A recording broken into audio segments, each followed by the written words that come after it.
Okay, guys, so welcome again. Welcome to the Java Fundamentals course day 5, right? So it will be going till day 8, and now we are in day 5. So today we'll discuss about like we have seen about like conditional logic, or we have seen about loops, right? So today we'll go with the nested loop. We'll see about how nested loops works in Java, and we'll also see that how you can define arrays in Java, and what are like one dimensional array, two dimensional array in Java, and if time permits, we'll also see exception handling in Java, right? And from tomorrow, we'll be going forward with the OOPS concepts in Java, right? Okay, okay. Someone is saying like to explain. No, no, no. Like we'll be starting OOPS concept from tomorrow with day 6 only. Like day 6, day 7, day 8. All 3 days are reserved for OOPS concepts. Okay, guys. So, and okay, I'll cover maybe that something about while do while also. Like I will explain you in the end, like once we discuss about the assignments. Okay. So yeah. So let's start with nested loop. What is a nested loop, right? So like similarly, like we have seen, like we have a nested if else condition also. Similarly, can have nested loops. So what does it mean? Like if we define a loop inside a loop, it's just a nested loop. And there is no nothing like a restriction, like you can have only one level of nested loops or two level of nested loop. But right, as a computer engineer or programmer, like whenever you add one loop inside a loop, it increases the in terms of time complexity. Okay, so we'll just give you the I like so let's say loop is like a simple to write, right? We just have to what we have to do, like if let us suppose if we are writing. So let us suppose if we are writing say for loop, right? This would be a normal for loop with initialization condition, right, and all. And this is a brackets, and we can write for loop inside this again also, right? This will be a for loop with all these conditions, right? So this is how we can write a nested loop, a loop inside a loop. It's simple, right? You don't need to think of it's like when like people get confused or they think like nested loop it's very tough subject. No, no, it's simple. Loop inside a loop, that's just a nested loop. Okay, so let's go with say let's create a project for today. We'll just create a project say for day 5, right? And let us suppose we name it say Java day 5, right? Okay, okay, we'll just create a or while do while I will explain you also. Yeah, so we'll just create a class here in the src. Oh, sorry, I update package. We just create a class.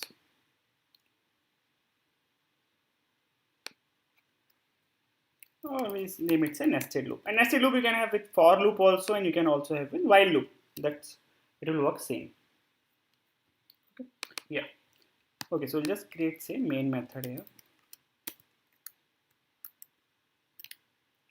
So main method, right? I think if you are familiar with Eclipse, it's simple, right? You don't need to write complete main method. You can just say main, and then you just press Control space, right? Right. So this is how it will work. Just can it directly write complete thing for you. This is like this is a Eclipse shortcut to write a main method. Okay, so what we have to do, we like okay, just give you a basic sentence. It can be something like if right I'm doing say I equal to 0, I less than 5, I plus plus, something like this.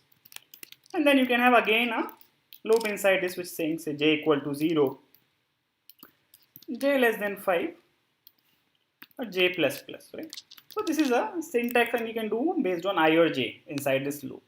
Okay, but yeah, this might not be like clear. Like okay, let's see one problem about the nested loops, right? So maybe like you have seen the problems of say printing stars, right? So if you want to do a problem, right, where we want to say print stars like this. So we want to print say 1 star, then we want to print say 2 stars, right? Then we want to say print 3 star, and similarly like this, right? Say 4 star like this. We should go on, or we can take this as an input also from user, right? So we want a program where we are just printing the stars like this. Let's keep going on till the user give the input, right? Right. So you can just, when we name it, say print stars, right? So this is a problem which we want to do, right? To print that, like how we can do all this printing stars. So guys, if we want to try to do it with say one loop, can we achieve this? So with one loop, I can achieve say one line, right? So let us suppose if I want to say print star this, I can do it. This is one line which can be done with one loop. But when you want to do the complete program, we need to use nested loop here. So this is a one use case of nested loops. Okay, so if I ask you that I want to say print, if I ask you that just write a program which prints say 5 star in a line. Okay, okay, so what you want? Okay, so before we move to actual problem, write a program to print say 5 star in one line, or based on input star in one line, right? So user will give me an input and I will print stars, right? Okay, so let's take the input quickly, right? We can use scanner here, right? So we'll just take input and we'll import this, right? We'll just import the scanner class, right? Okay. So once you import the scanner, and what I will just want to print stars. Okay, so based on input, so I'll just maybe say, I will define a variable count and we'll just say scan dot next int, right? So I'm just reading an integer from input and will print the star. So I can go from I to count till count will go, and we'll just say system dot out dot print star. So what happens guys here? It will just print star one by one, right? For I0 it will print I star. And once this is done, we can just write say empty outside the loop. We'll just say empty. What we'll do here, we just say, oh sorry, it's created a method. Why it's creating a method? Okay, outside the, okay, we went outside this. We just want here. Yeah. So we'll just say sys out or empty string. This is we are doing for to add a new line, right? Okay, so what will happen if we say 5? It should print 5 star. Okay, let's run this program. Let us unresolved compilation. Why it's showing error? This is our okay. We added extra bracket, and then all should be fine.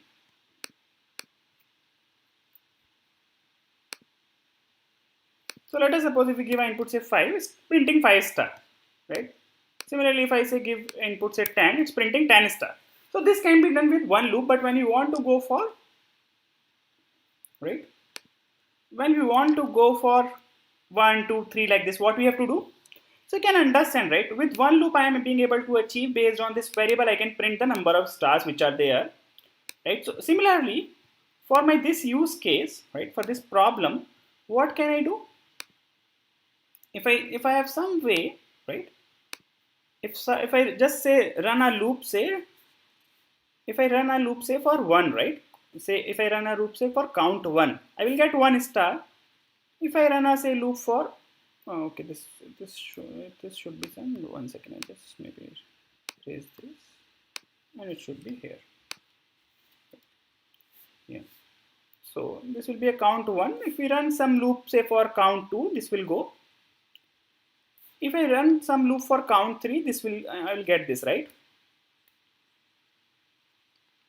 Right. Similarly, if I run a loop for 4, I will get this, right? So you can understand here that I have to run loop for count 1, 2, 3, 4 like this, right? So how we can achieve this? We can achieve this using nested loops. Okay, so maybe I'll just leave this program for reference and we'll just create a new class, nested loop 2 like this. Yeah. So guys, we want similar thing, but what we want, this count will be like 1, 2, 3, 4 like this, right? So what can we do?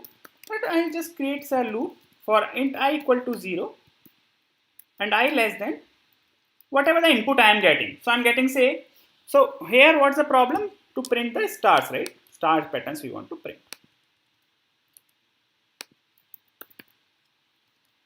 Whatever the actual problem was, right? So now we are trying to achieve this problem, right? Okay, so what we want to do, we want to print star like this. So guys, what we can do, we use just this count. Count, it will be the number of lines, right? So maybe name it, say, number of lines. Okay. And guys, if we, okay, so okay, let's just go with this part. We'll just comment for this. So this I will give me 0 like this, 0, 1, 2, 3, right? Like this. So what I wanted here, if you see here, what we want count 1, count 2, count 3 like this. So what we want here, we want I to be 1, 2 like till the number of lines, right? And what we want to do inside this loop, we want to print the stars. So I think to printing the stars, we can use the same code, right? Right? This code print the star, but it prints just for one line. But if we execute this loop for multiple lines, right? And here, because we have already used I, will just rename it to j. And guys, we don't have count here. Till which line will go? We'll start from 1 until which, how many stars would be there? Like once, well, like when I will be 1, the number of stars will also be 1. So we'll use I here, right? And it will be j plus plus, right? So this is how we can do. And yeah, once one line is executed, we have to print new line. So we'll just take this code also here. So maybe I'll explain you this code once more. Yeah. Okay, so let's what do, like, let's print I and j also.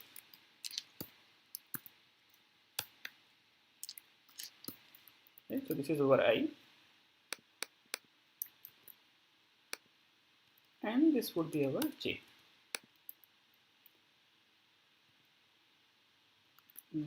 But okay, j equal to this, right? Okay, let's run this program.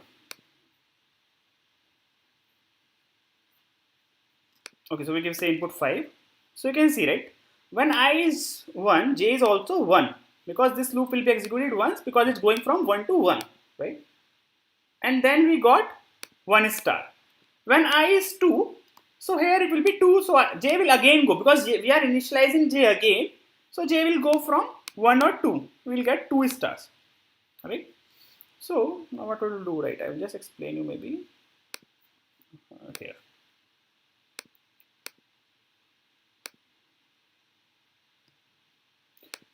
And nested loops is very important, guys. Like for any kind of programming, you should understand at least. So guys, when I, so we are, what we are doing I equal to 1 to number of lines, right? And for each I, what we are doing j equal to 1 to I, right? So this is what we are doing, right?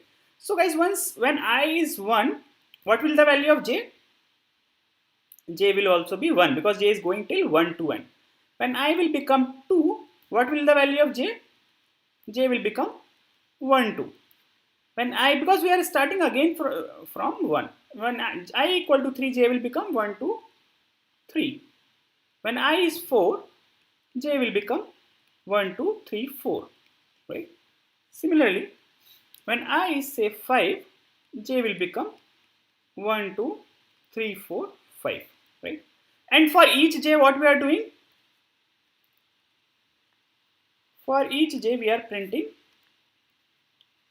star, right? So for each iteration of the loop which is j with j, we are printing star. So here we'll get 1 star. Here j is 2, 1 and 2, so we'll get 1 star for 1, second star for 2. Here j is 1, 2, 3, we'll get 1 star for 1, second star for 2, third star for 3. And here is 1, 2, 3, 4, we'll get 1 star for 1, second star for 2, third star for 3, 4, like this. And here we'll get. So guys, what happens is nested loop, right? For each iteration of I, j will be executed completely, right? For each iteration of I, So for each iteration of outer loop, you can name it the loop with j as with I as outer loop also, right? Nested loop is executed. Is it clear to you guys, like how this is working? So I think like with this you can just understand that how the value of I and j is going on, right? And guys, why what we are doing here? Once we have printed all the stars which were required in one line, we are printing new line here. So that we move with the next thing, we move to the next line. So is it clear to all of you? Because this program, like if you are going like learning nested loop first time, this you might find complex. So everyone got this problem? Yeah, guys. Is it clear to all of you?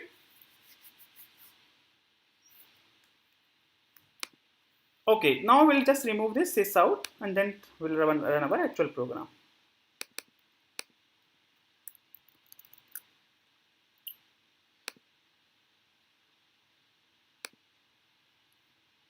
Let us suppose if I give say input 5, we are getting this, right?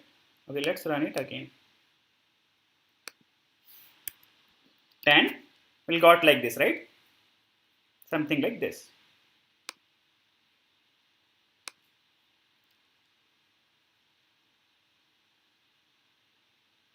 Okay, I'll just show you the output also. Let us suppose if I give 15. Okay, so this will be the output which you are getting, right? 1, 2, 3, 4, 5, 6, 7, like this, right? So this is we are getting say for 15. So is it clear to all of you? Like I want yes, no from all of you guys.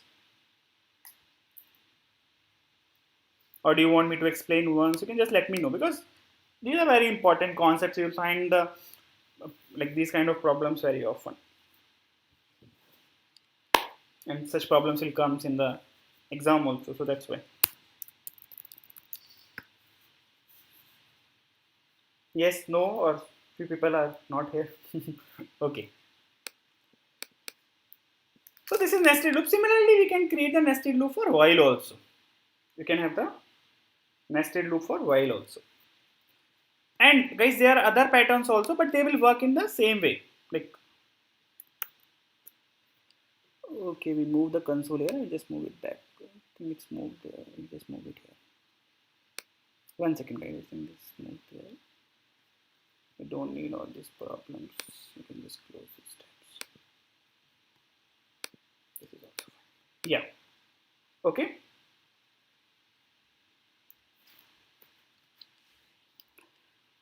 Okay, someone is asking like if you have to print say something like diamond. So guys, I think you can try this problem on your own also. I'll just give you some hint, like if you want say print something like say diamond, right? Something is like this, right? Let us suppose if we are printing something like diamond. So I will not discuss this problem, but yeah, you can try this on your own. I'll just give you hint, guys. So guys, okay, just what you like just do, right? Let's create a box for this, and then we'll understand it better. Right? So if we let's suppose if we want to create say, some print some diamond. All right. So if we see in case of diamond, we will have 1 star here, then we'll have say 3 star here, then we'll have 5 star here, then we'll again have 3 star here, and then we have 1 star here. So guys, you can think it of a I and j. So this will go from, you can think it of like something like I is going this side and j is going this side, right? So this will be like 0, 1. If we are starting say from 1, that will be 1, 2, 3, 4, 5. This will be the value for j, 1, 2, 3, 4, 5, right? So when I is 1, this will be, you have to keep 2 space here, 2 space here, and this will be the star, right? So you can, this thing you can just, you need to write the code for this. When I is 2, j will become, this will become a space, and these 3 will become, for j2 to 4 you will have stars, and this will be empty space, right? Here it will be all the stars, here 1 empty space, or here 2 empty space. And if you see this line, if I say line 1, is similar to this line 5 is similar to line 1, right? Similarly, this line 2, right? And this is line, say, 4. Line 4 is equal to line 2, right? So guys, I think, so what would you do, right? So I would recommend you, like, before you go for complete diamond, go for, say, half diamond, something like this. Then it would be easy for you guys. So you can try these problems on your own also. Like, you just need to tweak with the value of I and j in the nested loop. Like, it's difficult to cover lot of pattern, because otherwise we'll spend complete session with patterns. So we'll not be able to cover more things today. So that's why, right?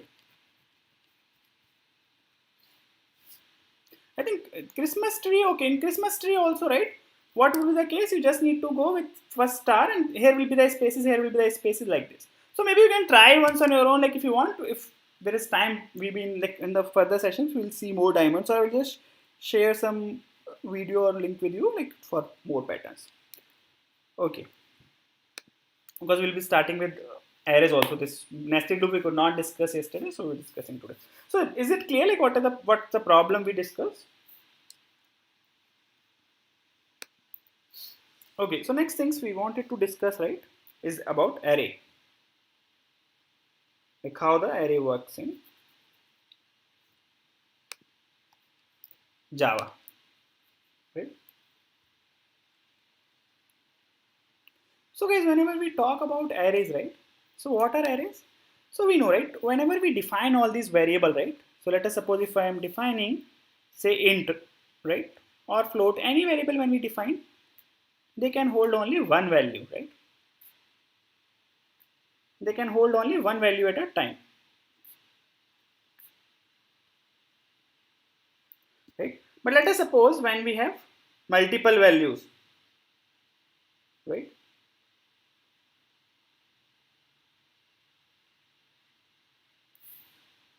Right. So when we have multiple values, right? So when we want to, say, store multiple data, we need arrays, right? So let us suppose if I ask you, say, store marks of 100 student, right?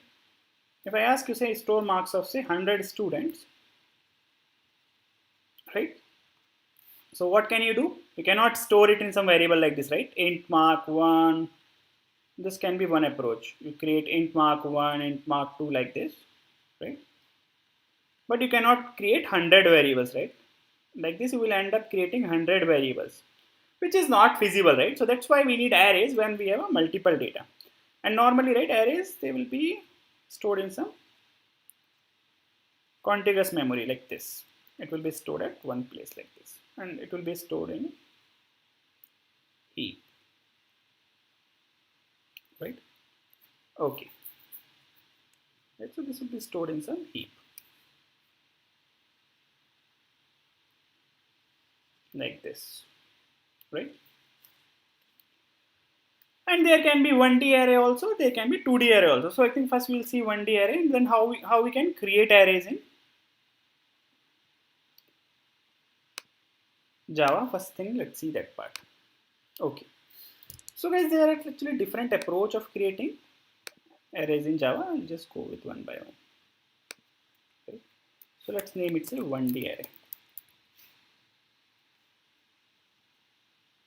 Okay, it's not going to be 1D. Okay, I'll just say 1D array. What do you want me to explain one more time? This code or what?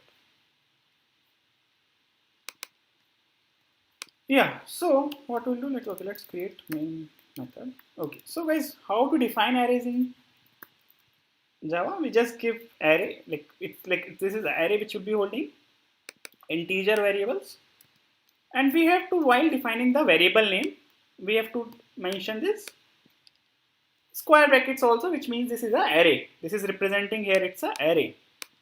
And then using new keyword, we define array, right? And here we'll give that this is the array of int type, and here in these brackets we'll give the size of the array.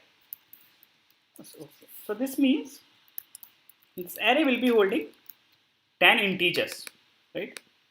So this here these brackets means that this is a array. New means that we are creating a new array. Here int means that we are, this will be an array of integer type, and here 10 means that's the size of this array. This array will hold 10 integers. So right.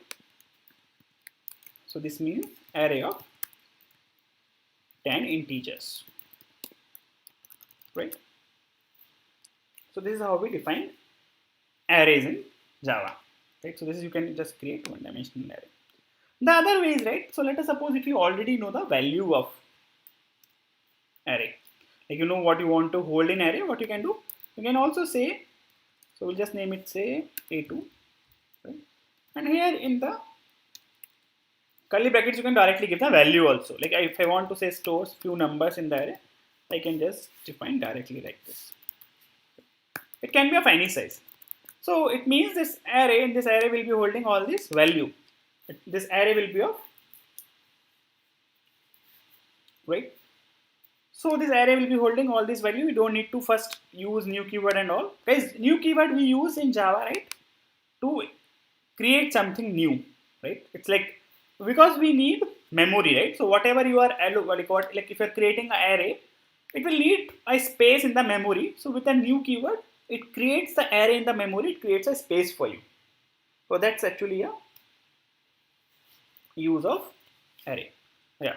So the format will be something like, you can just say give a data type here, right? Then you give the array name. Then you have to give the brackets, and then you can give the new keyword. Then you give the again data type, right? And then in the brackets you give the size. So this is a way of defining one. This is a one way of defining. Here the second way, it will be in the curly braces. Based on the values we are giving, it will just get the size of that array, right? Here you can just give value 1, value 2, like this. It goes on, right? Something like this. So these are two way of defining arrays, right, in Java. And we can store values, and we can do a lot of stuff with arrays. We can read input from user, and we can also store that in the array. Okay, let us suppose we want to do, say, read 10 numbers from the user. And okay, and one more thing, right? Whenever you want to access a value, right? To access the value, what we do? We give array name, square brackets, and the index. So guys, I think like we discussed, right, index. So it will be simple. So whenever you create an array, so let us suppose if I'm creating a array 10, right, it will be a contiguous memory here. And whatever the value it will be holding, it will be stored at indexes, like something like this, 0, 1, 2, 3, 4, till it will go index 9. So like this, all the values for array is stored. It's storing all the arrays values like this. Okay. So now let's do a problem where we want to say, right, read 10 numbers from the user and store it in an array. So we want to read 10 numbers from the user and we want to store it in array, right? Okay, so before we go with the problem, I think you can just go with the attendance quickly. I'll just share the access code with you and you just mark your attendance.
So I think, yeah, guys. So they have shared the attendance thing, so you can just mark your attendance. Okay, I'll just like even 1 second, guys. I'll just share the attendance code with you. 1 second.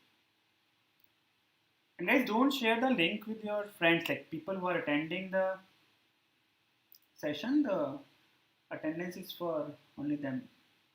Don't go and mark like the attendance for your friends or share the link with your friends.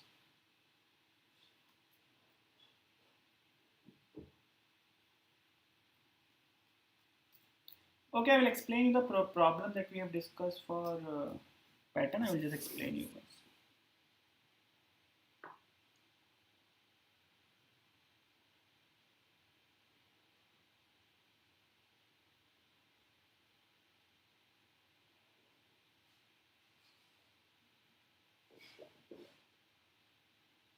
Yeah, code for today is in the code put guys 2132.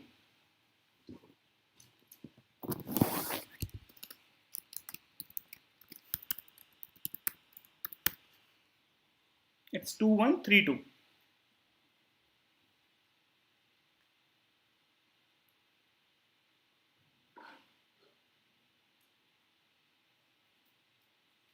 It's 2132. Guys, I think I've written it on the screen also 2132.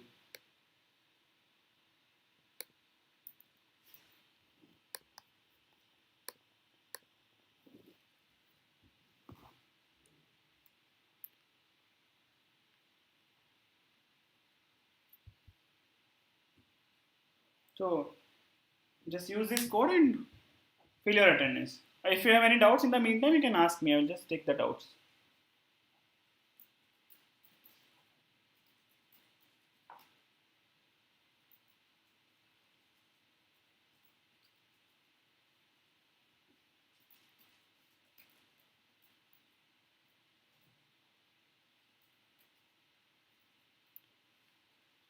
So just mark your attendance. I think this form will be closed in 5 minutes, I guess. So just mark your attendance.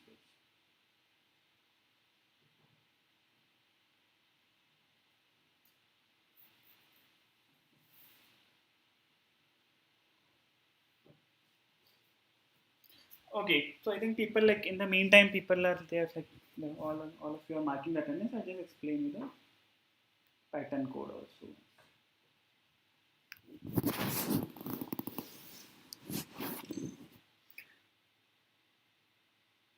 So guys, I don't have any as such PDF for pattern, but yeah, like if you want, I'll try to share some codes, but yeah, I don't have any PDF or something to for pattern part. But yeah, like for all the pattern program, guys, you have to tweak around the nested loops. That's it.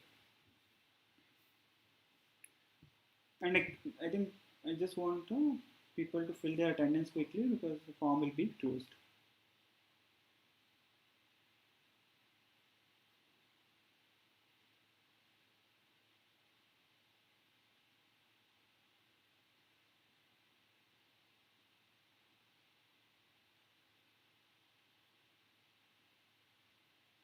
And use your same email ID and like same email ID which you have registered.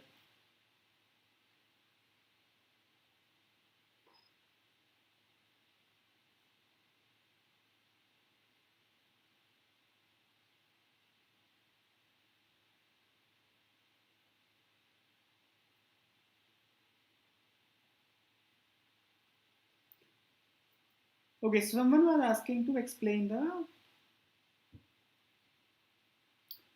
pattern also. Just explain it quickly once. Okay. Yeah. So quiz is optional, guys, but yeah, it will help you like because you will find similar questions in the final exam part also. But it's optional. But yeah, like we'll try to share the solutions for that also. Yeah, guys. So if you are not done with the attendance, just mark it quickly and then we'll go ahead.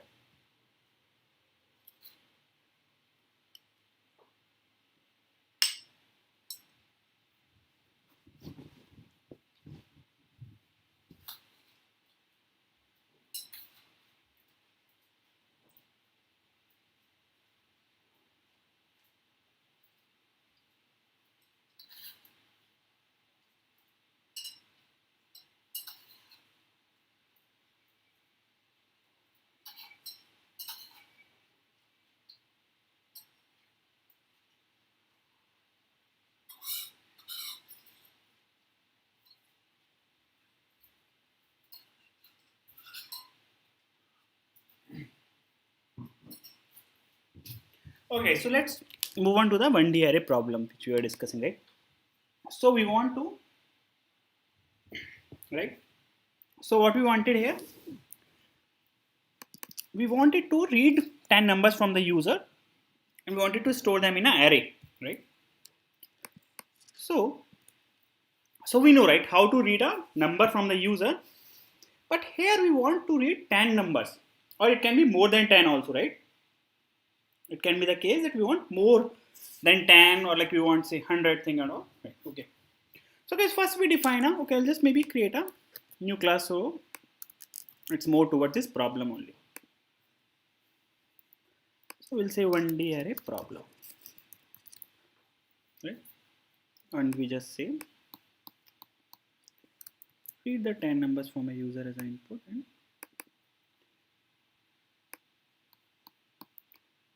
so this is a problem which we want to do. So we defined a say array say input, right, with a new keyword. Here we have said saying integer again, right, and we'll say 10, right. So this is how we'll take our input, but this is where we'll store. But to read our input, what we'll do? Okay, we can use loop here. So okay, so we'll do like int I equal to 0, I less than 10, I plus plus, and till what level we have to run this loop, right? We want this loop will run 10 times, right, 0 to 9. And what we can do here, we know a scanner class. So okay, let's suppose we did a scanner class here, scanner dot, okay, and we'll do new scanner, and here we'll do system dot in, right, like this.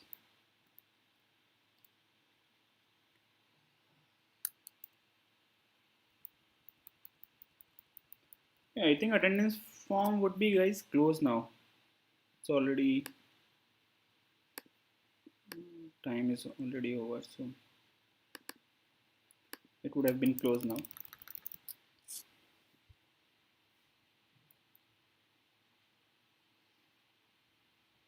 Okay, maybe I'll ask them to reopen, but guys, like try to fill it quickly, and like people who are attending live, then it's for them only. You can try once again. I've asked them to reopen, but yeah, fill it quickly, it will be closed guys in 2 minutes. Yeah, so what we are doing here, in the loop we can also read inputs, right? So what we'll do here, with scan dot next, if we want, it will give us a integer, right? Okay, we can store it in say variable also, something like integer value or something like value. We just say name it say value, right? So we get a value, so we'll getting again and again the integer, right? And then it will be getting the value, right? So this is how we'll get the values, right? Okay, so but once you get the value, we have to store this into the array, and we know, right, to access this array, what we can do, we can just give an array name, then we give the square brackets and the index. So guys, index will also be similar to I, because we want to store first value at say a 0th index, like this. So we can just say input I equal to value, right? So this is how we'll be able to store the values, right? The people who are getting error in the attendance is it working for them now? I think our team have enabled the form. Is it okay for?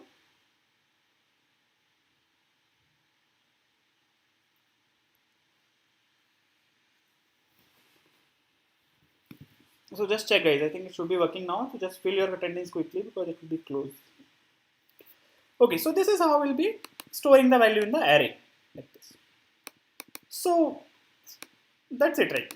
So this is okay. So what we'll do, we'll try to print it also to get an idea if the values were like if the values are proper, right? Okay, so what we'll do here now, we'll just do sysout, right? We'll do system.out.println, and we know same way we can access the array again. So we'll just say input I, right? So this is how we can access this array again.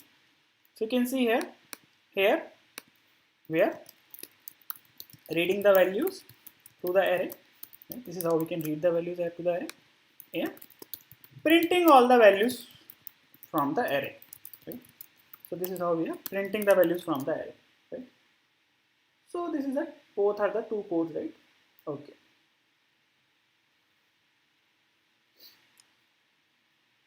Okay. So now what we want? Okay, just let's run this program and see if we are getting 10 inputs. Okay, we are saying 1, 2, 3, 9, 10, 15, 18. Okay, I'll just maybe expand this also. So this is the input we are giving. It's still taking the inputs and then it printed the array. You can see, right? It's taking the input and then it printed all the values. And guys, we don't need to also define any extra variable here. We can just say, here directly we can just say input I equal to scanner dot nextInt, scan dot nextInt. So here, so guys, this is how we can read the input from the user and store it in an array. And this is how you can print the output of the array. And here we know, right, if we want to initialize the array with some default values, which we can do like this. So is it clear, guys? And we can, it's not necessary that we'll have an array of int. We can define an array of other types also. So I can define an array of long, I can define an array of strings, I can define an array of char, anything we can do, right?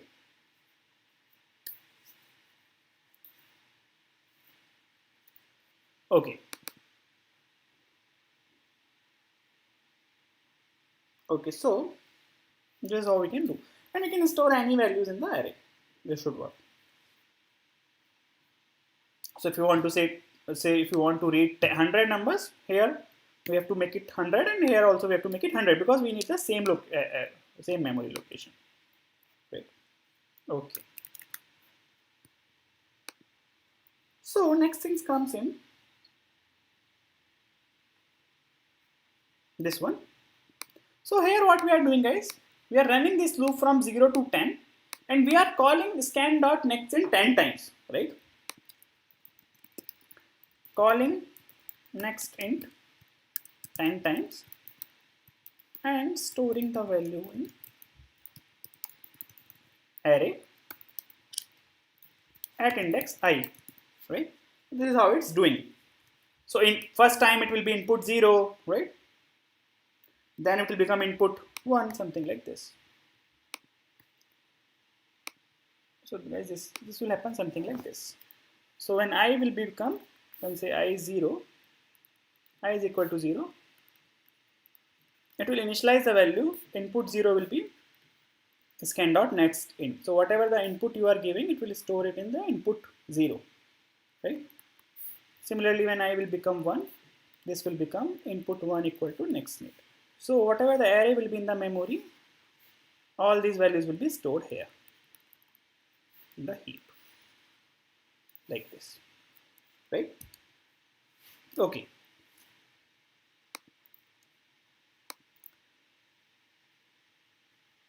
So next things comes in, right, is a 2D array.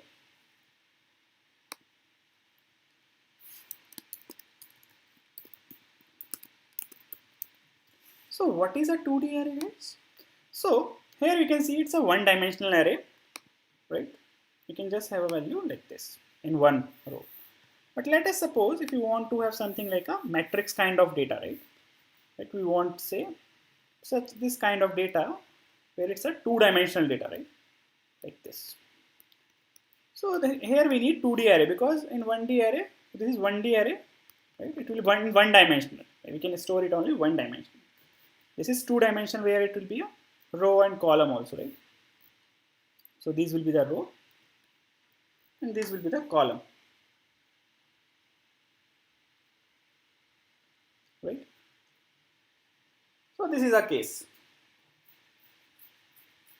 right? So similar to matrix, right? So this is a matrix of say 3 by 3. So in 2D array we'll have rows and columns also. Okay, so let's see how we define 2D's array. And it's not necessary that row and column will always be equal. It can be something like this also, right? We can have say 2 rows and 3 columns like this, right? This should also work, right? Yeah.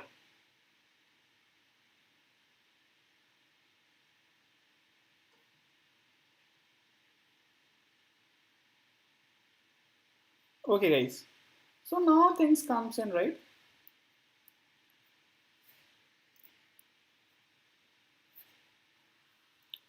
Now things comes in.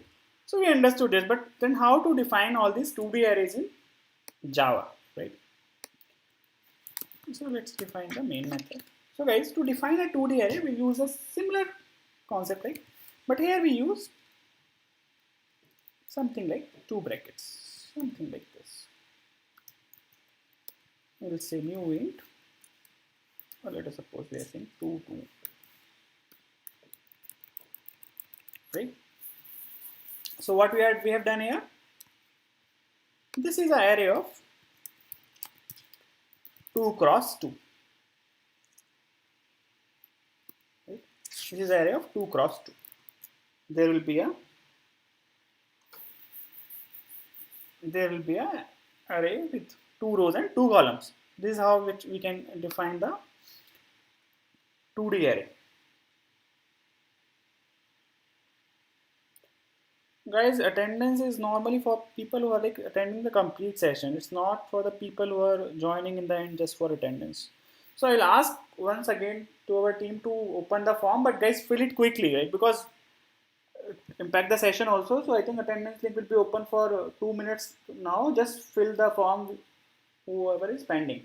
Like we'll cover the cases only for the people who have mentioned in the chat. So guys, just fill it quickly in next 2 minutes, guys.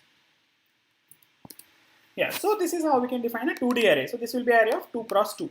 And when it comes to, right, how this will looks like in a memory, right?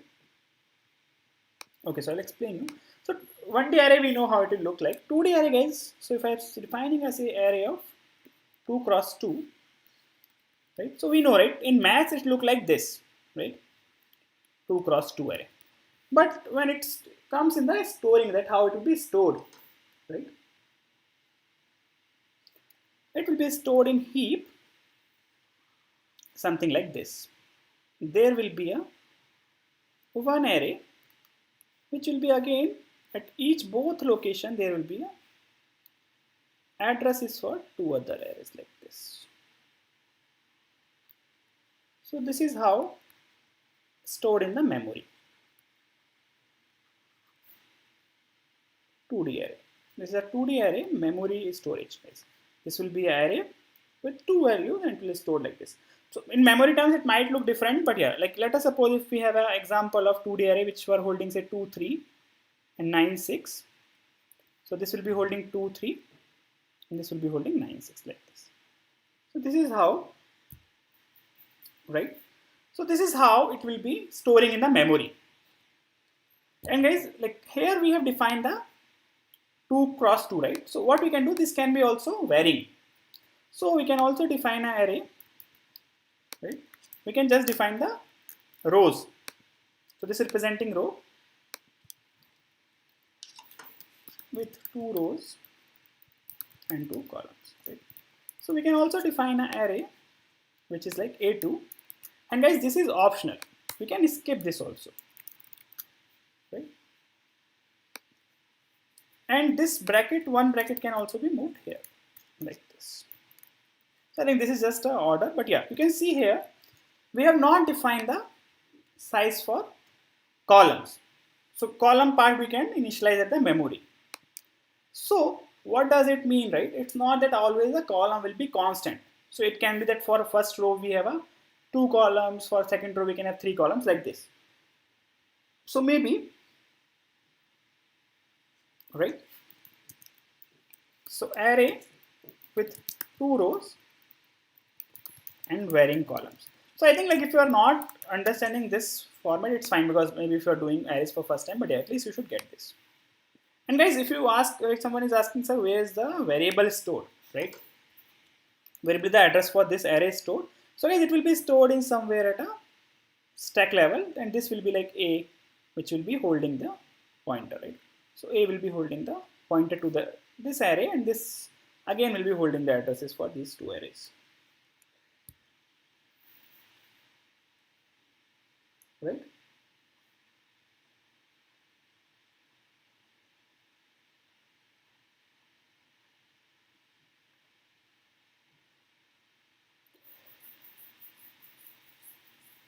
Okay.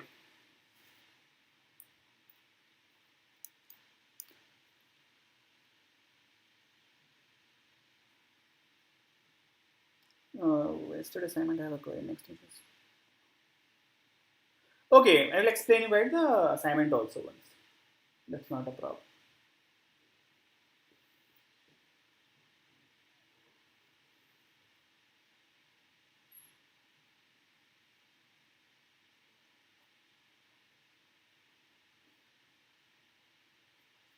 Okay guys, so I think this is clear. So this is how its memory heap location look like, and this is how we can store, or like we can define the 2D array. But now things comes in, right? How this will be, like how you can initialize it, or how the value will go on.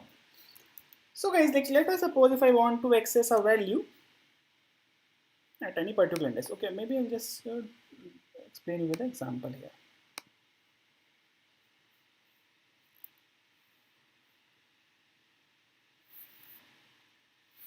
So let us suppose you have a case where we are saying defining an array which is of say 2 2, right? So we have an array of 2 2. So guys, to access a 2D array, we just give the index something like this. So this means that we want to go for row 0 and column 0 like this, right? So what I can do, okay, so let us suppose I want to store a values in a 2D array by reading from the user, right? So code, I think like if you are trying to write together like at same time, you can just go through the code later on, like we'll be sharing all the codes, right? Okay, so let us suppose you want to read a 2D array from the user and how we'll print it. So guys, here we'll need a nested loop. Okay, so I'll just explain you how the nested loop will work here first. So guys, let us suppose if we have a 2D array, so how the indexes will look like? Okay, so like it's same to the matrix, right? So it will be like 0, 1, right? 0th row. Sorry, it will be indexes, so it will be 0, 0, 0, 1. It will be 1, 0, and it will be 1, 1, right? Like this it will look like. So, right, so and this will be our column part, and this will be our row part which is going on here, right? So guys, row, like if you're representing, we can represent say with I equal to 0 here. So you can see here the row part is, so it's like this, row comma column, right? So I will be 0 and I will be 1 here. For column we can use j will be 0 here, j will be 1 here, and we can use forward also, right? It can be more than this. But let us suppose if we want to read 2 by 2 array, so what can do? So guys, here we'll be starting from I equal to 0, we'll go I less than 2, I plus plus, and then we need to go for j, right? To get the column value, we'll say j equal to 0 and j less than 2 and j plus plus, right? Okay, so this will be the I and j. So guys, what we'll do is just say print the value of I and j first and see if we're getting the value that is expected. So I equal to this plus and plus say j equal to. So and guys, whenever you have a confusion with loop, right, your loop is not working as expected, or you're confused around the loop, what you can do? You can just go and print the values of I and j, so you'll understand them better, right? So this is how it will look like, right? So we are printing I and j. Okay, let's see if we do 2 by 2 loop, how the values will go on.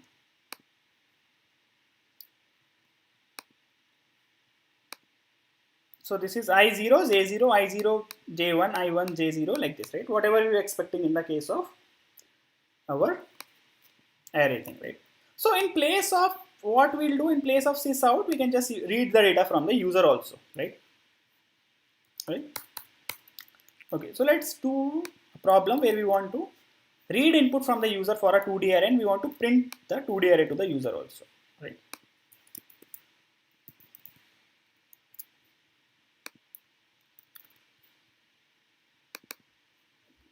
So guys, how are you finding 2D array? It's tough, easy, very easy, or very tough? How are you finding the 2D array?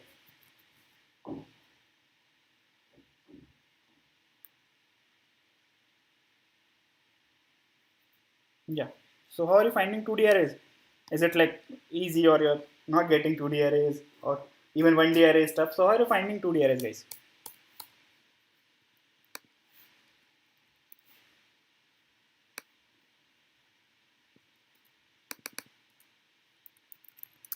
Bit tough. Very easy. I think people who are saying very easy, they already know. Easy. Okay. What about others?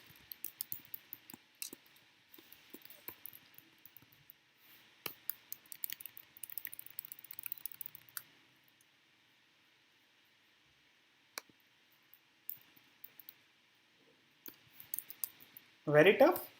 So you will understand these guys. I think 2D array normally people don't learn, but that's but like yeah, we're teaching you 2D array. But yeah, you'll understand it better. Like just go and try to play around with.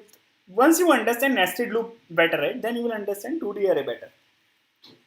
So it's just practice more and then get it.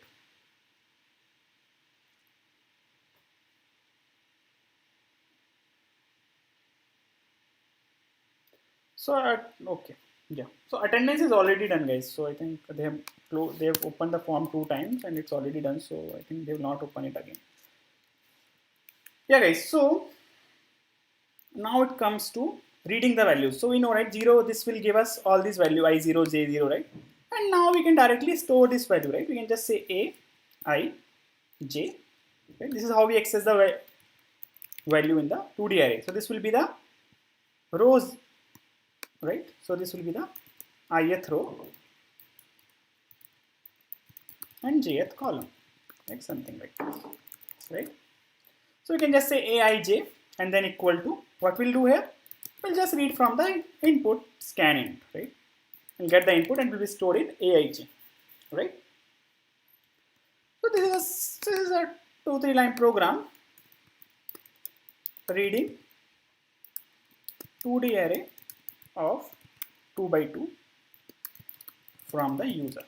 Right? So this is how you can read a 2D array from user, right? So this should work. Okay, and similarly, let's print this also to understand if it's getting printed properly. So guys, when you learn all these 2D arrays first time, you might find it difficult. Otherwise, it's good.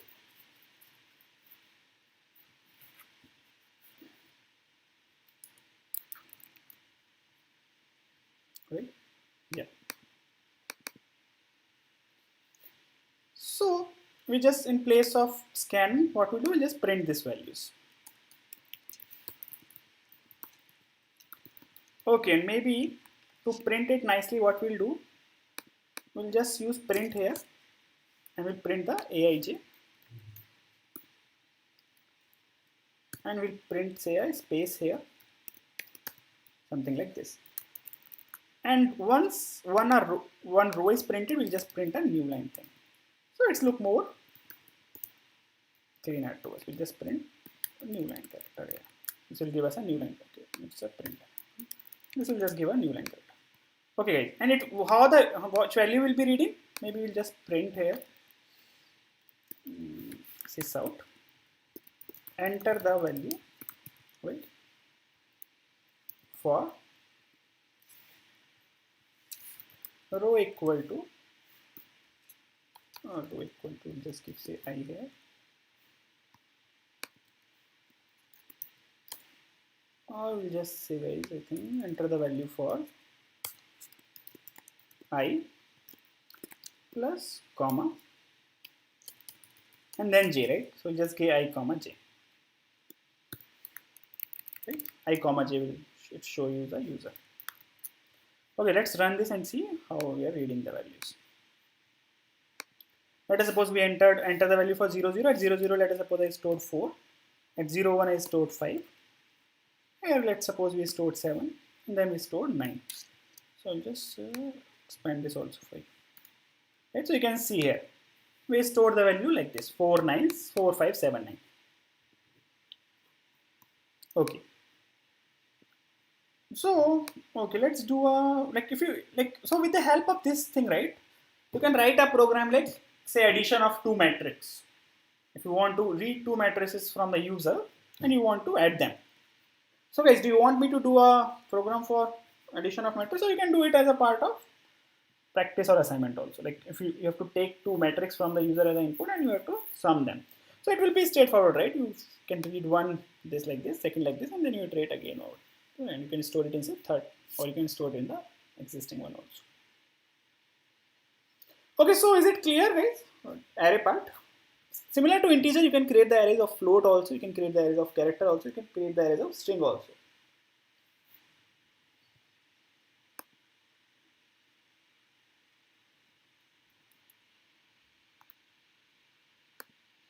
If you have any doubts in the array, you can ask.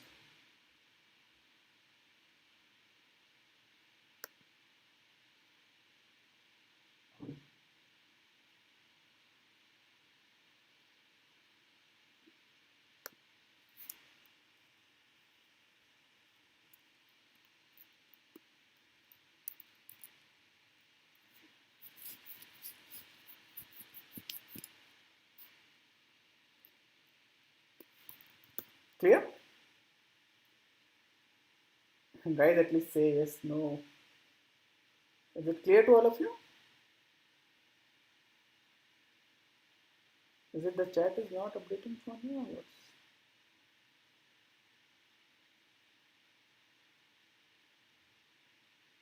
No, array will be always holding a one data type.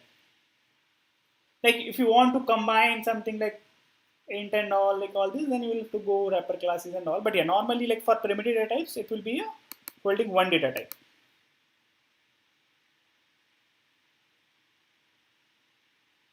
Right? So all of you understood, and once you understand, guys, these 2D arrays, you can do all these matrix multiplication programs, you can do all these matrix addition programs and all, you can easily do. Okay. So I think this is clear to you guys. I will just go through the next part. I think I will just quickly introduce you to the exception part also. What is exception handling and all.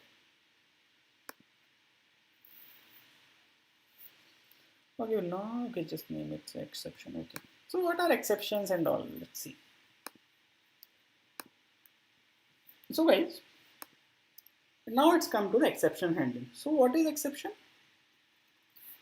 So this exception occurs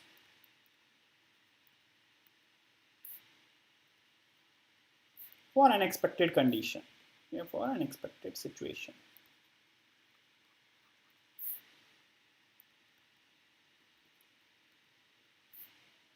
Or an expected flow of code. Like whenever it's not expected, right? The code or the flow was not expected, right? Right. So in these cases, right, when it was not expected and all, exceptions comes in, right? Even we have seen sometimes we get index out of bound exception, we get arithmetic exception. So there are different types of exception which you will see, right? And guys, there will be two category which you will normally see. There is a category called exception also, and you might heard of error also. Like error, normally we feel like whatever the error is our program, but like in Java there are two categories. One is exception, error. So this is occurred due to the program. Due to the program. This is occurred due to. It can be like due to a hardware issue, hardware issue, or memory issue. It will be more related to system issues, right? It can be like something like a issue with say heap memory, right? Heap memory issues and all like this. When it comes to exception, it can be like something like arithmetic exception. So whatever is in the flow, like what it can be related to a user input and all also, yeah. Like arithmetic exception related to arithmetic, index, IO files like this. IO means input output files and all. All these kind of exceptions, they comes in the exception category. So as a programmer, we handle these. Like we will be worried about exceptions only, because these, whenever there is an error, right? It's situation like say if say Java heap memory out of space exception, right? So if your Java heap memory get out of the, like it's over, right? So let us suppose you have written some program which is recursively creating objects and it burst out your Java heap space. So you can't do anything now, right? Because memory is gone. So exception is something which kind of a situation can be handled, right? So this can be handled. We handle this, and this is not handled.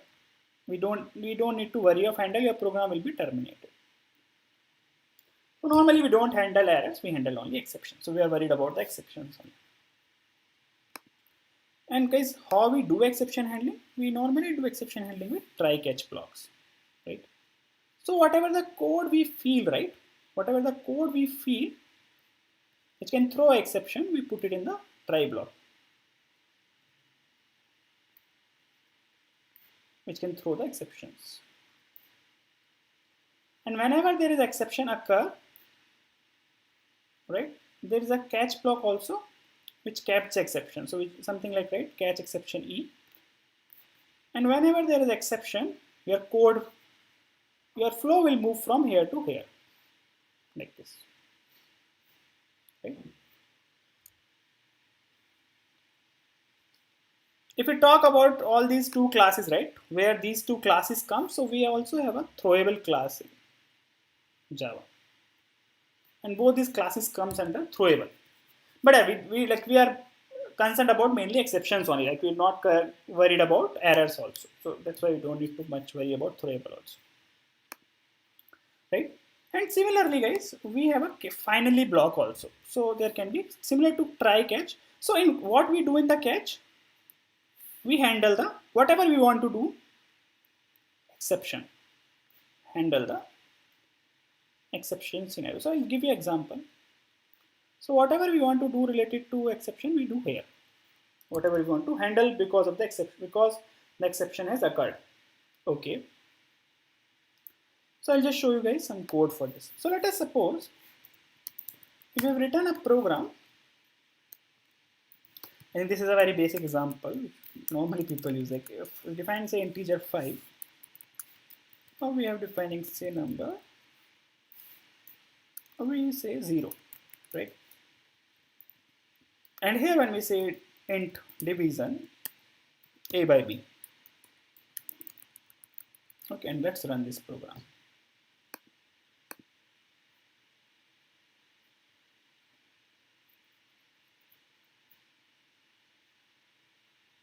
Okay, so some exceptions occurred, right? So what we got here, we got a arithmetic exception because we are trying to division by 0, which is not allowed by the arithmetic thing, right? You cannot divide a number by 0, right? So in this case, let us suppose we are taking say a input from a user. So guys, what will happen in this case? If your program ends like this, right? User will not understand what is arithmetic exceptions and all, right? Because many times user they don't know Java, right? They don't know what is java.lang arithmetic exception. They should still see the valid message, something like this, right? That you have entered an invalid value or something like this. So the code which we expect, right? It can throw exception. We put it in the try block, something like this. And so this is how we can write try block, try and the code which we are expecting exception. Or maybe you can define say something like 0 here to initialize this value, and here we just say div equal to this, right? Yeah, and here in the catch, so whenever exceptions occur, it will come to the catch block. It will catch the exception. So catch means just like catch the exception, right? Okay. Okay, we named our class also as exception. Maybe we'll just rename it. This should work. We just rename because we should not create a class with the same name because it's already a class in the Java. So maybe we can rename it say exception example, something like this. This should be better. And here also, because it's a public class, then it should be same. Okay. Once we catch the exception, what we want to do? So let us suppose we want to show to the user something like invalid input, right? Okay, and let us suppose if we have a line here sysout division output, and here we will printing say div, right? Something like this. So this was our code. We were defining two numbers, or we can take these numbers as an input also, right? So okay, so in this case, once an exception occurred at this line, right, it will not execute this, right? So below line will not be executed if there is exception. this will not execute it if there is an exception. So let us suppose if the value was say 5, 1. So what will the output of this program, guys? If the value was say 5 or 1, what will the output of this?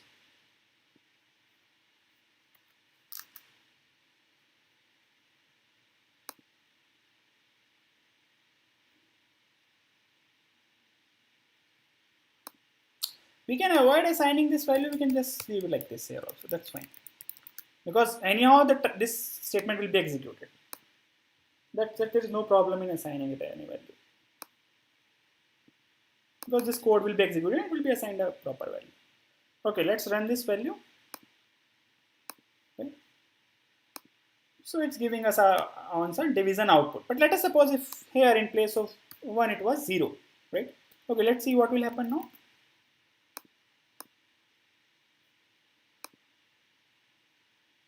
We are getting invalid input. So you can see this line is not executed when the exception is occurred here. It move out to the catch block. So this is how try catch works in Java. Okay, and let us suppose we also have an option like, so I think you will understand this better when we run class. I think then I will just give you example of and one try can have multiple catch also, guys. So let us suppose we have defined as a array, right, and which was holding say values like this. Okay, say 1, 2, 5, 6, like, or you take it as an input from user. And in place of like, okay, division will just say it's fine, and we just say try to print. So this is how I'm trying to print, say array 7, something like this, right? We have defined array, now we're trying to access the value which is at 7th index, and then we run this. We again got an input, invalid input, right, because of this. But let us suppose we want to differentiate between them, right? This is some different error. So what we can do, we can have multiple catches also. So here let us suppose if we just say arithmetic exception. So we know, right, whenever we do division, it gives us arithmetic exceptions, right? So we can also mention explicitly the exception which we are expecting here. Okay, let's run this program now. So in place of exception class, we can use a specific class also. So you can see, right, it's giving now array index out of bond exception, guys, because it's not catching that exception. So guys, what will happen? I'll just explain you maybe in more details. Yeah. So guys, we can have a try. So guys, normally what happens, right? Whenever there is so once you understand the class concept, you will understand it better. But inside the exceptions, we also have different hierarchy, and then we have all these exceptions. Like we have arithmetic exceptions, right? We have array index or bond exceptions like this. IO exception and all. So when we mention exception, it will consume all. And when we mention the explicit exceptions, it will consume that specific exception only. Right? So is it clear, guys? So if we mention here arithmetic exception, it will just catch for the arithmetic exception. It will ignore the others. Here if I mention the exception thing, it will give me it will consume all the exceptions because it's somewhere at the top of the hierarchy. Right? So here, right? So if you want to all the exceptions to be catched, we can just say exception. If you want particular exception to be catched, we can say that particular exception. And guys, here we also have an option like if you want to say print the stack trace, right? Okay, the stack trace will not be a string, so maybe we can just print that. So like with the exceptions, right, we want the stack trace also. So normally what we do with the stack trace, it's normally like if we are logging the exceptions in our logs or something, or we want for it later reference, we can just say e.print stack trace. So it will print the complete stack trace also with the exception. So I think for now we'll just comment this and let's see what. Okay, this is also. So we can just print the complete stack trace also. So if I run here, unresolved compilation. This is something here.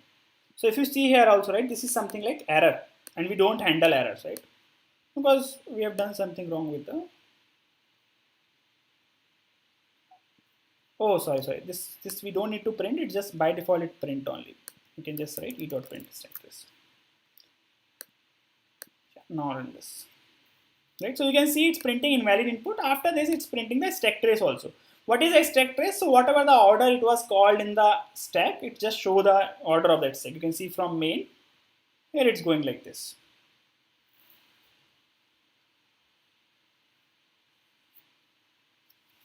Okay. So if you, and similarly we have a option of getting the message also. If you just want this message, so whatever it shows here, right, like this, if you can just do the e.get message like this. Run.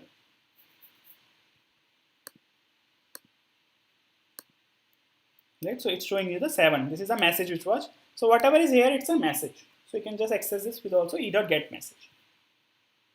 And guys, similarly, we also have a finally block. So we have like try catch, we also have a finally block. So what does do finally do? Let us suppose in the try, you opened a file, right? And there is an exception occurred. So whatever you want to do, you will like do it as a part of say exception catch. But finally is a code which always be executed. So let us suppose if you have opened a file here, but due to exception, the file will still remain open. So you should close your file in finally. So finally is always executed. So we should keep the code which we want to be always executed. We should use finally. We should put that code in the finally block. And we can also have try catch, and we can also have finally also. So we can have something like this also. Try catch. This is one format which is allowed. And we can have try finally also, if we just ignore the catch part. But you will see rarely try finally. Most of the times you will see either try catch or try catch finally, this format. So is it clear to you guys? The exception handling part?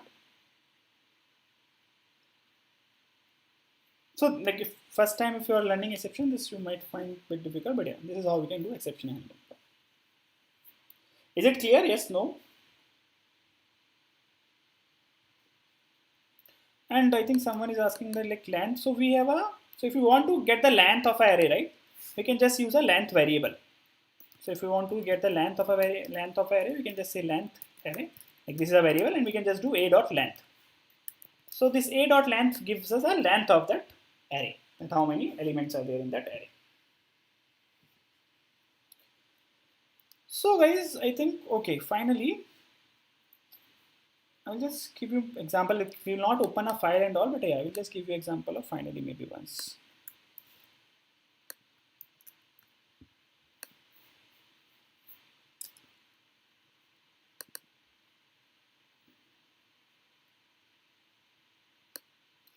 Okay, so I'll just give you a basic example because file reading and all will take time and we don't know how to read files. Let us suppose, okay, in the same example, right? We'll just take the same example. So after the catch, we can have finally block. And what do finally do? We'll do, this is always executed. Even if it will execute in both cases, exception is there or not, always it will be executed. And here normally we do the important stuff like closing file, or if we have opened up pipe or something, right? Stream like this, we do all this stuff here. And we can just execute this. So here in this case, it will not throw exception, right? Because it's 5 by 1. Oh, sorry. Right? In this case, we will not get exception. So if we execute this program, you can see, right? This is executed. Oh, something. Okay, the array index of bound exceptions came in, right? Okay, that's fine. But why it's showing division output 5 dot 1 second, guys? I think just clear this and then execute this 1 second. Division output a this okay. Okay, we're printing a stack trace also. Okay, I think for now we just comment this part so it's not confuse us.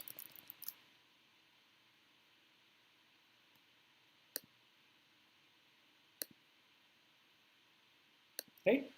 No guys, finally will always be executed. It will always reach to the code of finally.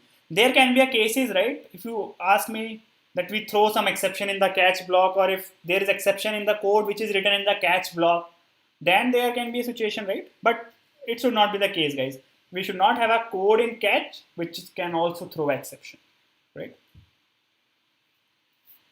We should have a code in catch or finally which we don't expect to throw some exceptions in. It should be a cleaner code. If again we write say division code in catch, it throws exception, then the program will terminate abruptly. And normally we do exception handling, right, to avoid your program to be terminated abruptly, right? It should be normal flow, or if you want the rest of the flow to be go ahead, we use all this exception handling. We cannot write a try without a catch or finally. So guys, the combination which we can use, right? So I think as I told here, we can have a try catch, we can have a try finally, or we can have all three also. So try, and it can be try, catch, finally. So these are the three combination which we can do. We can have try catch, we can have try finally, we can have try catch finally. But we cannot just write try because it doesn't make any sense. What is a stack trace, guys? So whenever there is exception occurs, right? So from which line of the code or what was the stack at that time of a code? So we know, right? So whenever you guys execute any program or code, everything is stored in a stack. So we have discussed this, I think, in the first session, right? So whenever we do anything, it's like stored in the stack, all the calls. Right now we have called main method, now other method and all. So all this stored in a stack. So it will just give you the trace that from where the exception is occurred. This is called a stack trace. Okay, guys. So I think we are good from the topics for today. Tomorrow we'll be starting with OOP concepts. So yeah, you can write multiple catch also. Like if you want, you can write multiple catch. That's also possible. Okay, so I'll just show you the assignment solution. This was the assignment 4 solution. So guys, do you have any doubts in the assignment, or you are done? Like, do you want me to discuss the assignment solution?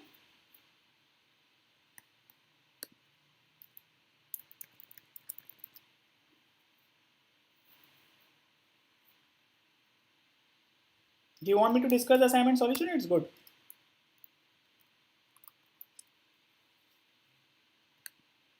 Okay, just open the assignment maybe once.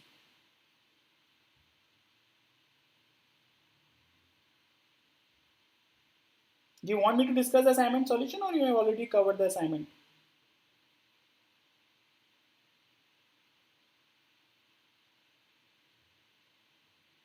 So guys, for the last assignment, what you can do, okay. So people like who want to get an idea of the assignments, you can stay.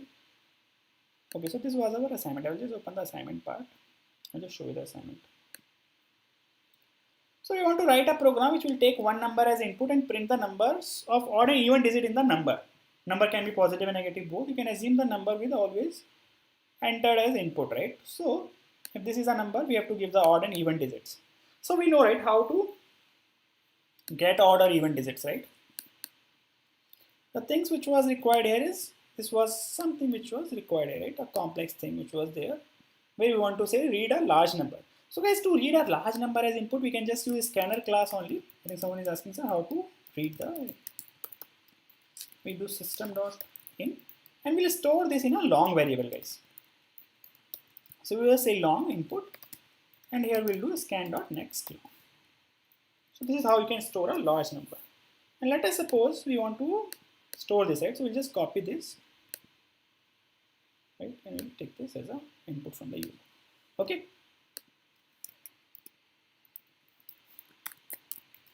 Enter the number. So anyone wants me to discuss the complete solution, or this is enough for you guys? Let me know, like if anyone is want me to discuss the complete solution, I will discuss the complete solution also. Right, so here it's come, enter the number. We just enter this number, right? It's done. If you want, you can just print also this, right? If it's stored correctly or not. Input number. And we'll just say input.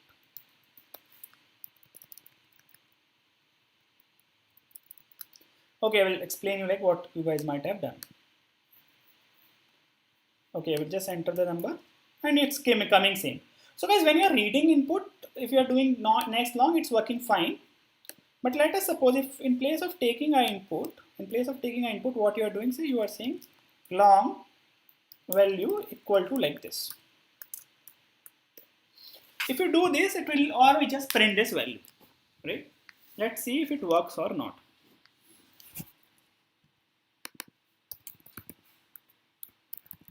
Okay, so you can see it, you can just see a red line here, right? And what is the message? I will just copy this for you, and so you can also see this. So this is the message we are getting. The literal of this value of type int is out of range, right? So maybe you are facing this issue, right? So what would be the issue, right? This might be happening because it's taking it as an int, but we are defining long. So guys, when you are assigning a value, right? Long, if you're defining a long variable, you have to mention L explicitly here, which means that we are mentioning it. This is a long. Yeah, you can take it as a string as an input also, and then you can fetch each character and then you can convert it to integer. That will also work. But for this, you can take it as long also, then it should also work.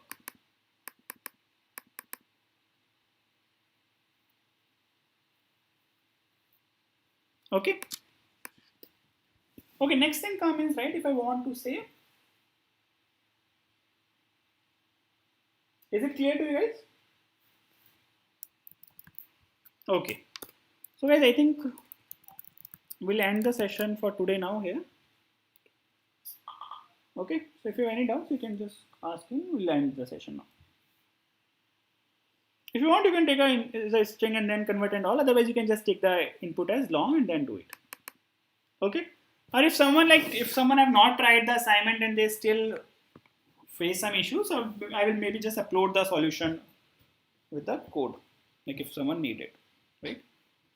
Because we are already running out of time for today. And from tomorrow, we'll start with the OOP concepts, and the next 3 days we'll be doing OOPs concepts. And like if anyone wants to like join just for OOPs also, they can join. Like if someone already know, because OOPs concepts, they are important in terms of any interviews. Like you will always get the OOPs concepts question, right? Okay guys, so any interview guys, like if you go for any technical interview, people will always ask OOP concepts. Like even if you know C++, you know Java, you know Python, anywhere, it's one way of evaluating the users. Okay guys, so thanks for joining us today. And we'll be like, people who are doing already the fundamental course, they don't need to enroll separately for the OOPs principal course. That will be only for the people. Okay, we'll put the solution using long. Like I'll just complete this code and put the solutions. And if you have any doubt, you can just ask me. Getter, setter method and all we'll discuss guys once we start with OOPs concepts.